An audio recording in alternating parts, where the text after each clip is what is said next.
Change करवाओ एक तो आप अपनी क्लास का ना। 3C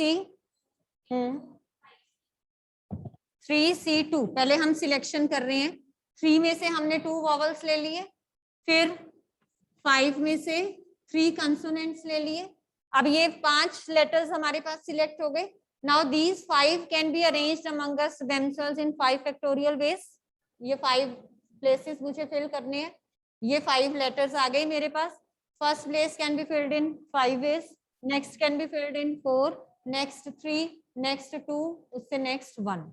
यानी कि ये जो 5 लेटर्स मैंने सिलेक्ट किए, these can be arranged amongst themselves in 5 factorial ways. Got it? तो ये जो पार्ट था 3C2 into 5C3, ये लेटर्स की सिलेक्शन को शो कर रहा है। लेटर्स सिलेक्ट होने के बाद क्योंकि हम वर्ड्स फॉर्म कर रहे हैं तो हमें उनको अरेंज करना पड़ेगा। अरेंजमेंट के लिए क्या हो गया 5P5 दैट इज 5 फैक्टोरियल। ठीक है, तो हम ये ऐसे फॉर्म में ना लिख के सीधा उसको फैक्टोरियल की फॉर्म में लिख, फिर डिवाइड बाय कर देना था। किसमें बेटे यहाँ पे करना था ना हमने, फिर यहाँ हम लेके चलते। अभी हम वैसे सिलेक्शन कर रहे हैं तो उसमें कोई फर्क नहीं पड़ेगा। उसका जो फर्क पड़ता है वो कहाँ पे पड़ता है, जहां पे हम अरेंज करते हैं। तो उसमें हमने उसको 1 टाइम ही ले लेना था। मान लो यहाँ पे ऐसे होता, ठीक है, लेटर्स अब हमारे टोटल फिर 6 बन गए। जब हम यहाँ अरेंज करते, मान लो अगर 2 आ गया तो फिर हमें वो अलग अलग केस लेके चलना पड़ना था कि एक लेटर इज रिपीटेड और एक लेटर इज नॉट रिपीटेड। फिर उन दोनों केसेस को हमने प्लस करना था। जहां लेटर रिपीटेड आता वहां पे डिवाइड बाय 2 फैक्टोरियल। इस वाले में लेटर रिपीट नहीं हो रहा तो नो नीड टू डिवाइड। यहाँ पे लेटर रिपीट हो रहा है जब हम उनको अरेंज कर रहे हैं तो डिवाइड। ठीक है, second question, how many words with or without meaning can be formed using all the letters of the word equation at a time so that the vowels and consonants occur together? vowels इकट्ठे रहें, consonants इकट्ठे रहें। इकट्ठे वाला case आ गया तो क्या करेंगे, पैकेट्स बना देंगे। वर्ड क्या है, इक्वेशन। इसमें बताओ vowels कौन से हैं और consonants कौन से हैं। vowels हैं E-U-A-I-O, consonants ये 5 है और ये 3। अब हमने क्या करना है, how many words with or without meaning can be formed using all the letters। अब हमने vowels इकट्ठे रखने हैं, consonants इकट्ठे रखने हैं और all letters यूज कर रहे हैं। कितने वेज में these can be arranged, या ये आगे आ गया या पीछे, ये पीछे चला गया, ठीक है, या कंसोनेंट्स आगे आगे वॉवल्स पीछे चले गए। इन how many veg can this be arranged, 2 factorial. अब 2 फैक्टोरियल में these can be arranged among themselves in how many ways, 5 ways, and these can be arranged in 3 ways. So this will be your answer। ठीक है, पहले हमने क्या किया, consonants और vowels का पैकेट्स बना दिए। यानी कि ये पैकेट्स से हम कितने वेज, कितने वर्ड्स फॉर्म कर सकते हैं, 2, क्योंकि कंडीशन हमें गिवन है vowels and consonants occur together. तो ये 2 हो गए। इनको अगर हम देखें तो इनको आपस में हम 2 वेज में अरेंज कर सकते हैं, 2 वेज में अरेंज कर सकते हैं। अब इन पे आ जाओ, पैकेट के अंदर ये 5 हैं आपके। These can be arranged among themselves in 5P5 ways। 5 places हैं, 5 आपके पास लेटर्स हैं, तो 5P5 यानी कि 5 फैक्टोरियल वेज। सेम वे में यहाँ पे 3 लेटर्स हैं तो they can be arranged in 3 factorial veg. अब ये सब मिला के एक केस कंप्लीट हो रहा है तो मल्टीप्लाई करते हैं। Got it. क्वेश्चन नंबर 3, अब ये आप बताओगे। अ कमेटी ऑफ, अब यहाँ पे देखो, यहाँ आपका जो है प्रीवियस क्वेश्चन में भी आपका जो कंसेप्ट यूज हो रहा है वो कॉम्बिनेशन और परम्यूटेशन बोथ मिक्स यूज हो रहे हैं। A committee of 7 has to be formed from 9 boys and 4 girls. Boys हैं 9, girls हैं 4. कमेटी कितने मेंबर्स हैं? 7. In how many ways can this be done when the committee consists of exactly 3 girls? जब girls exactly 3 होंगी तो number of boys will be 4. तो इन how many veg can that be selected? 9 में से 4 boys and 4 में से 3 girls. तो 9C4 into 4C3. अब क्योंकि ये कमेटी की सिलेक्शन हो रही है तो ऑर्डर डजंट मैटर. तो this is your answer. No need to multiply it with 7 factorial. दोबारा देख लो. हमें कमेटी बनानी है एक टोटल 7 पर्संस की, जिसमें सिलेक्शन जो हमने करनी है that is from 9 boys and 4 girls, यानी कि टोटल 13 में से हमने सिलेक्शन करनी है. बट कंडीशन क्या गिवन है? एग्जैक्टली 3 गर्ल्स होनी चाहिए. अब एग्जैक्टली 3 गर्ल्स होनी चाहिए यानी कि कमेटी में 3 गर्ल्स हो गई, तो बॉयज कितने रह गए? 4, क्योंकि टोटल 7 रखना है. अब बॉयज 9 में से मुझे 4 सिलेक्ट करनी है, गर्ल्स 4 में से मुझे 3 सिलेक्ट करनी है. सिलेक्शन हो रही है तो कॉम्बिनेशन लगाते हैं. और ये पूरा एक केस, एक कमेटी बना रही है तो बीच में multiply. Second part, at least 3 girls. अब ये वाला पार्ट ध्यान से समझना. एटलीस्ट 3 गर्ल्स का मतलब कम से कम 3 से ज्यादा हो सकती हैं. तो अब इसमें केसेस बनेंगे आपके. फर्स्ट केस, बॉयज और गर्ल्स एटलीस्ट 3, मतलब 3 ही ले ली मैंने, तो बॉयज कितने लेने पड़ेंगे? 4. केस 2, 3 से ज्यादा गर्ल्स हो सकती हैं. गर्ल्स कितनी ले ली मैंने? 4, तो बॉयज कितने लेंगे? 3. अब मैक्सिमम नंबर ऑफ गर्ल्स मुझे 4 ही गिवन है, तो मैं 5 सिलेक्ट नहीं कर सकती. तो इट मींस यहाँ पे 2 ही केसेस बनेंगे, 3 एंड 4 गर्ल्स वाला. अब depending on number of girls number of boys आपके चेंज हो रहे हैं. अब यहाँ पे आ जाओ. बॉयज कितने हैं? टोटल 9 में से हम 4 सिलेक्ट कर रहे हैं, तो this can be done in 9C4 into 4C3. एक केस ये कंप्लीट हो गया आपका. ठीक है. अब सेकेंड केस पे आ जाओ. This is 4C4. अब एक केस ये कंप्लीट हो गया. हमें बताना था number of ways in which at least 3 girls can be selected. इसमें भी 3 गर्ल्स है, एटलीस्ट वाला सेटिस्फाई कर रहे हैं, इसमें भी सेटिस्फाई हो रहा है. इट मींस इन दोनों को जब हम प्लस करेंगे आपस में, that will be our final answer. तो आप चाहे तो ऐसे अलग अलग करके लिख लो, otherwise you can write it down in this way also. At least 3 girls can be selected in 9C4 into 4C3.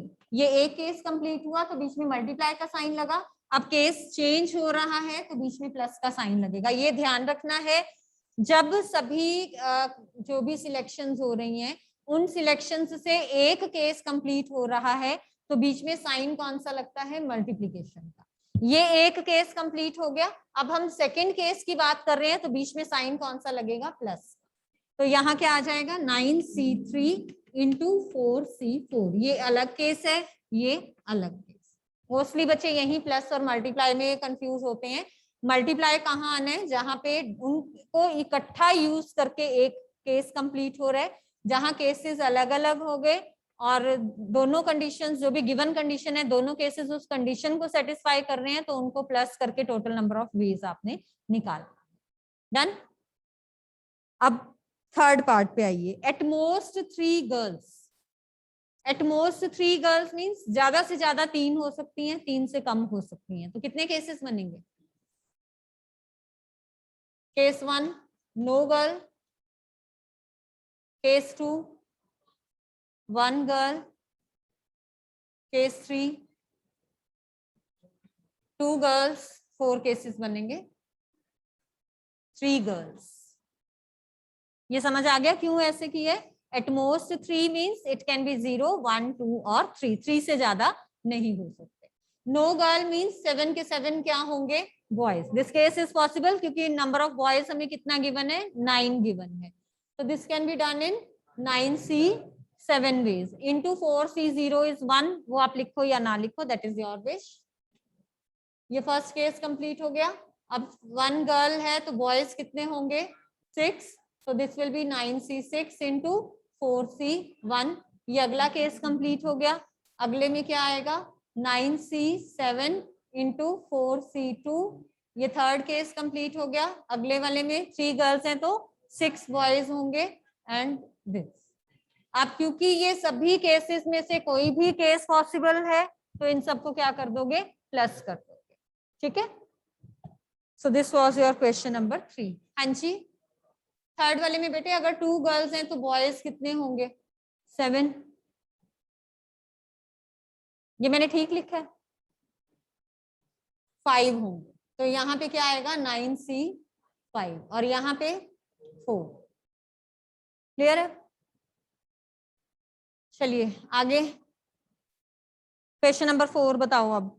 If the different permutations of all the letter of the word examinations are listed as in a dictionary, dictionary में जैसे लिखे होते हैं increasing alphabetical order में, letters के order में, how many words are there in this list before the word starting with E?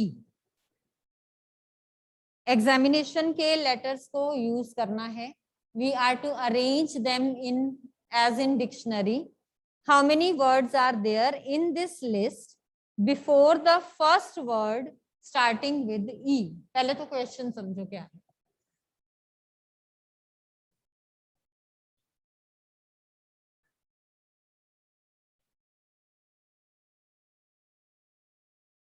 Word हमें क्या गिवन है एग्जामिनेशन,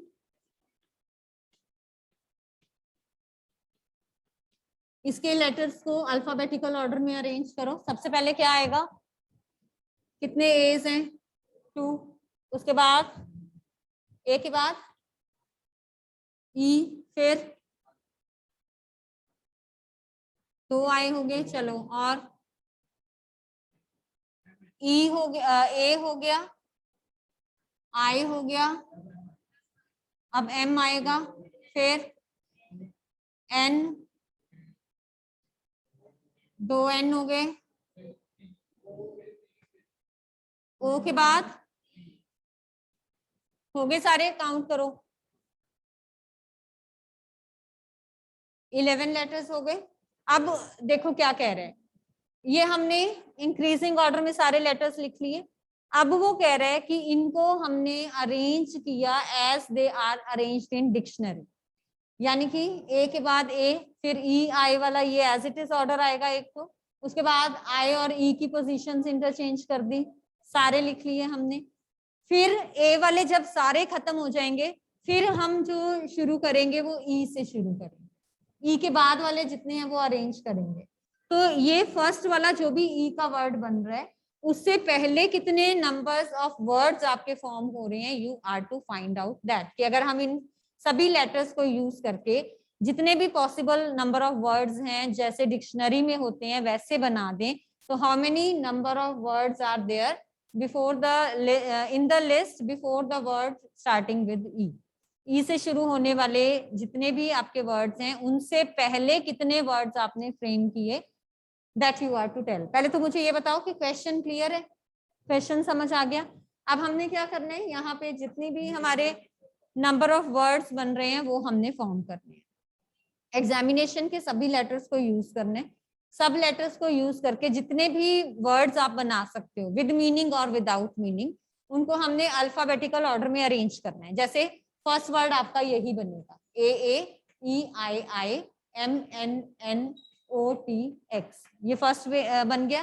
सेकंड में क्या किया, ई और आई की पोजीशन इंटरचेंज कर दी। नेक्स्ट वाले में फिर इस तरीके से चेंज करते हैं, जितने भी इस तरीके से वर्ड्स आपके पॉसिबल हैं starting with double A you can say, उसके बाद फिर ए के बाद ई वाला ले लोगे, फिर ए के बाद आई वाला ले लोगे, फिर ए के बाद एम वाला ले लोगे, जितने भी वर्ड्स बनते हैं that number of words you are to find. ठीक है, क्या करेंगे, पहले प्लेस पे ए फिक्स कर दिया, फिर यहाँ पे भी ए फिक्स कर दिया, आगे कितने वर्ड्स रह गए, यहाँ ए फिक्स करने की जरूरत है। अगर मैं यहाँ से ऐसे ले लूं तो स्टार्टिंग विद ए जितने भी वर्ड्स हैं वो सारे फॉर्म हो जाएंगे। अब कितने लेटर्स हैं ये और कितनों से फिल कर सकते हो? 10 लेटर्स 10 प्लेसेस फिल कर रहे हैं तो 10 फैक्टोरियल आ गया। रेपिटिशन भी है, किस किस की रेपिटिशन है? ए की, और अच्छा अब ए की रेपिटिशन से डिवाइड की जरूरत नहीं है। क्यों? क्योंकि ये वाला ए तो मैंने फिक्स कर दिया, अगले वाला ए एक ही रह गया, तो उसमें डबलिंग नहीं होगी। I2 है और N2 है, तो ये आपका आंसर आ जाए। उसके बाद ए के बाद नेक्स्ट है ही ई है, उससे पहले वाले हमें सारे बताने थे, तो ये चीज बन गई। इट मीन्स हमें ऐसे करके लिखने की जरूरत नहीं, वो ऑटोमेटिकली जब हमने 10 फैक्टोरियल ले लिया यहाँ पे, तो वो जो 10 लेटर्स थे वो इंटरचेंज हो गई, पोजीशंस वो सब इसमें इंक्लूड हो गया। क्लियर?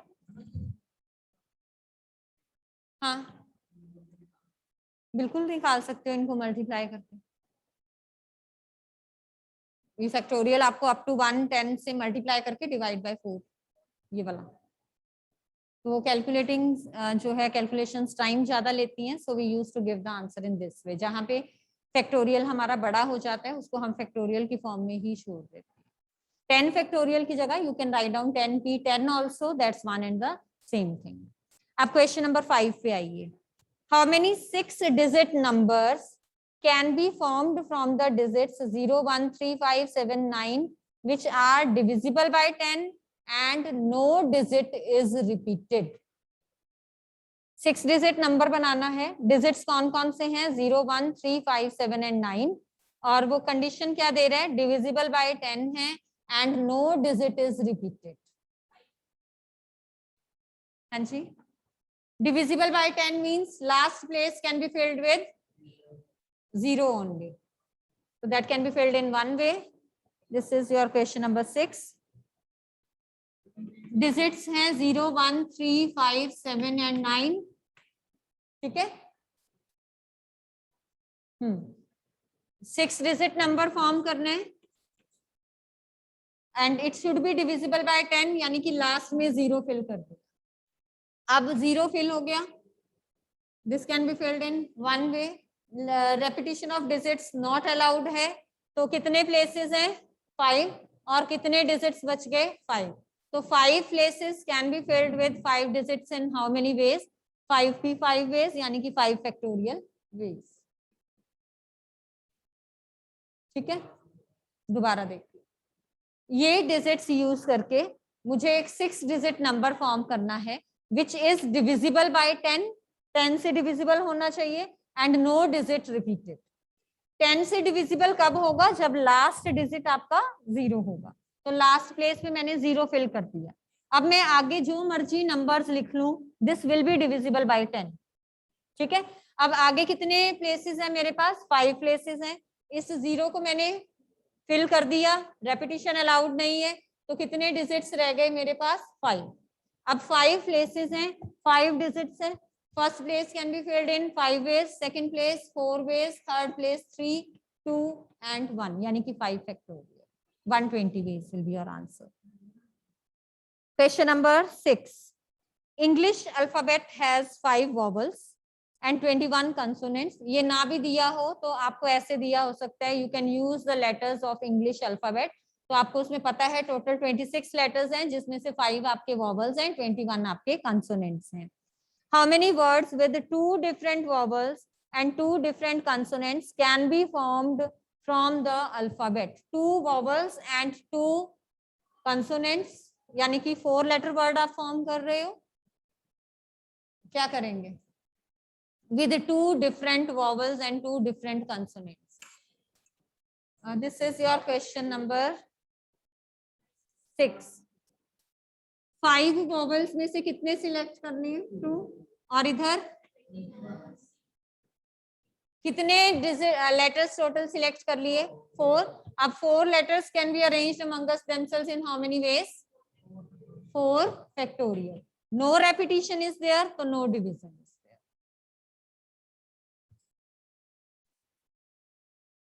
चलिए अगले पे, question number 7। In an examination a question paper consists of 12 questions divided into 2 parts. Part 1 containing 5 questions and part 2 containing 7 questions. Total 12 questions हैं आपके पास. A student is required to attempt 8 questions, selecting at least 3 from each part. In how many ways can a student select the question? कितने questions total attempt करने हैं उसको? 8 करने हैं, और कम से कम एक पार्ट में से वो कितने ले सकता है? 3. अब देखो किस वेज में आप ये सिलेक्शन कर सकते हो. फर्स्ट में से 3 लिए तो सेकंड में से कितने लेने पड़ेंगे? 5, तभी टोटल 8 क्वेश्चंस अटेम्प्ट कर पाएगा. फर्स्ट में से 4 लेगा तो इधर 4, फर्स्ट में से 5 लेगा तो 3. फर्स्ट पार्ट में 5 से ज्यादा क्वेश्चंस नहीं है, तो इट मींस 5 से ज्यादा की सिलेक्शन नहीं हो सकती.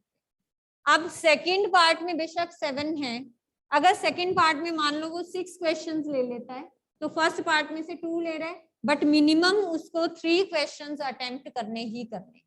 तो इट मींस ये 3 केसेस आपके बनते हैं. केसेस समझ आ गए? दोबारा देख लो.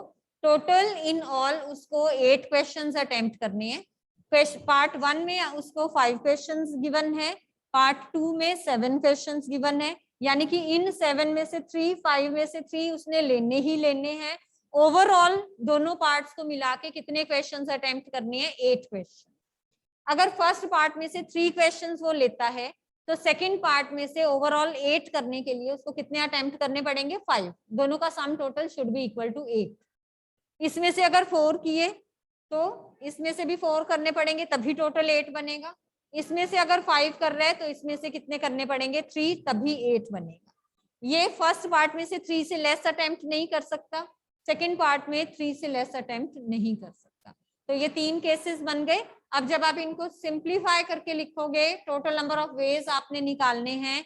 ये ध्यान रखना है, ये फर्स्ट केस है, ये सेकंड केस है, ये थर्ड केस है, तो इनको आपको क्या करना पड़ेगा? प्लस करना पड़ेगा. दोबारा देखते हैं. फर्स्ट वाले में 5 क्वेश्चंस हैं, सेकंड वाले में 7 क्वेश्चंस हैं. 3 क्वेश्चंस जरूरी है, कंपल्सरी है अटेम्प्ट करने. टोटल 8 करने हैं, मतलब मिनिमम दोनों में से 3 लेने के बाद जिस मर्जी पार्ट में से वो नंबर ऑफ क्वेश्चंस ले ले, टोटल 8 बनाने के लिए मिनिमम 3 चाहिए. तो हमने फर्स्ट केस माना कि फर्स्ट वाले पार्ट में से उसने किए ही 3, जो मिनिमम नंबर था. तो सेकंड वाले पार्ट में से 5 लेने पड़ेंगे उसको 8 कंप्लीट करने के लिए. इसमें अगर 4 किए 8 कंप्लीट करने के लिए, यहाँ से भी 4 करने पड़ेंगे. इसमें अगर 5 किए, यहाँ पे कितने लेने पड़ेंगे? 3. इसमें 5 से ज्यादा अटेम्प्ट नहीं कर सकता. सेकंड वाले में 5 से ज्यादा अटेम्प्ट कर सकता है. मान लो यहाँ पे अगर वो 6 ले लेता है, नंबर ऑफ क्वेश्चन 6 ले लेता है, तो फर्स्ट वाले में से 2 लेना पड़ेगा 8 कंप्लीट करने के लिए. बट मिनिमम नंबर हमें क्या गिवन है? 3 से कम वो अटेम्प्ट नहीं कर सकता. नहीं, जो गिवन है कंडीशन वही लेके चलनी है. हाँ जी, ठीक है, क्लियर. अब बताओ क्या बनेगा यहाँ पे फर्स्ट केस के accordingly. Into 7c 5 plus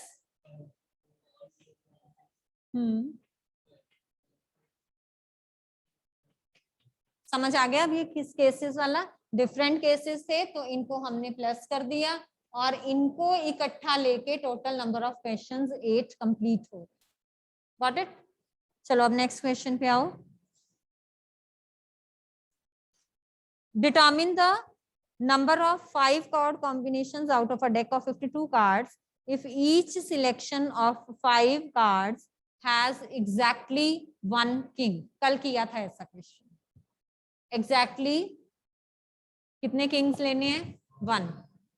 total कितने किंग्स होते हैं? 4 में से कितने सिलेक्ट करने हैं? 1. तो that can be done in how many veg? 4c1. बाकी कितने कार्ड्स और रह गए सिलेक्ट करने वाले? 4 रह गए, क्योंकि टोटल 5 कार्ड कॉम्बिनेशन है. और कितने में से सिलेक्ट करेगा? 48 में से. अब ऑर्डर मैटर नहीं करता, तो यहाँ काम आपका खत्म. बस चलो, बाकी फिर 2-3 क्वेश्चंस रह गए हैं that you can try in the homework part. As 1 minute is left, so we won't be able to complete the next question. Last 3 parts you are to try in your homework. If any doubt is there, online students, you can ask, and also you can ask if any doubt is there. Okay, fine then. Thank you. Have a nice day.